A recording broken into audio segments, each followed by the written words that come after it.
రచ్చబండ ముచ్చట్లకి స్వాగతం సుస్వాగతం.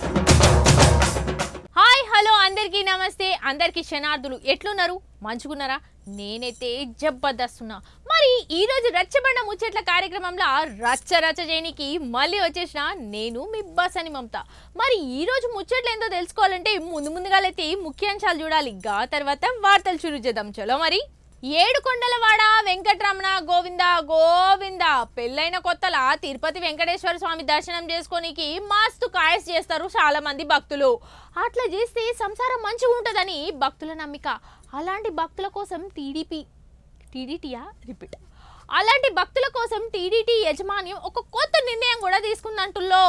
అది ఏంటంటే స్వామివారికి వచ్చిన బంగారు కానుకలను తిరుపతి గుట్టపైన పెళ్లి చేసుకుంటున్న వారి కోసం మరియు కొత్తగా పెళ్లి చేసుకున్న వారి కోసం ఆ కానుకల రూపంలో వచ్చిన బంగారంతో ఇగో గిట్ల తయారు చేస్తురట. ఏ గుడికి పోయినా కానీ ఇంత కానుకలు అంటే ఎట్లా పైసలన్నా లోట్లన్నా వేస్తామో. ఇక బాగున్న వాళ్ళు అయితే ఎండి బంగారంతో అమ్మవారికి లేకపోతే దేవుళ్ళకు ఏదైనా ఒక వస్తువులు చేపిస్తారు. ఎంకన్న గుడికాడ తిరుపతి ఎంకన్న గుడికాడనైతేనేమో హుండీలోనే చేస్తారు కదా.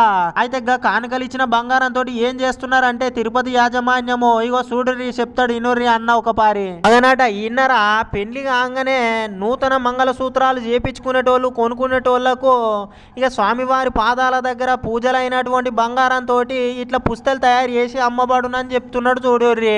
అట్లాని స్వామివారి దగ్గర పూజలైందని ఎక్కువ రేట్ ఏం కాదు, బయట ధరకే అమ్ముతారట నువ్వు. ఈ ఎట్లాగో వస్తున్నది పెళ్లిళ్ళ సీజనే కాబట్టి తిరుపతి పుస్తలకి ఎంత డిమాండ్ పెరుగుతుందో చూడాలి. మరి నిజమే కొత్తగా పెళ్లిళ్ళు చేసుకున్న వాళ్ళు తొలి పూజ చేస్తే మంచిగా ఉంటదని వెంకన్న స్వామి దర్శనానికి పోయేస్తుంటారు. ఇక సంసారం కూడా మంచిగా ఉంటదని చెప్పి బాగా మొక్కి వస్తుంటారు. అట్నే పుస్తల తాడు కూడా కొనుక్కొచ్చుకుంటుండొచ్చు. ఇక తిరుపతి పెద్దలు ఇంకో నిర్ణయం సుతా తీసుకుపోతున్నారట. అమ్మవారి లక్ష్మీ కాసులు సుతా అమ్మే అవకాశం ఉన్నదట నువ్వు.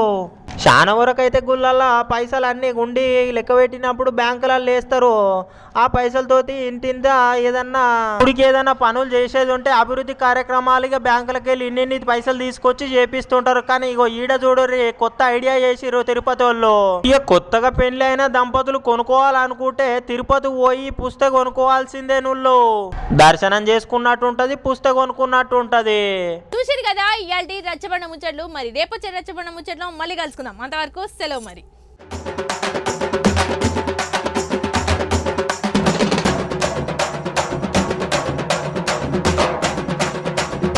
రచ్చబండ ముచ్చట్లకి స్వాగతం సుస్వాగతం.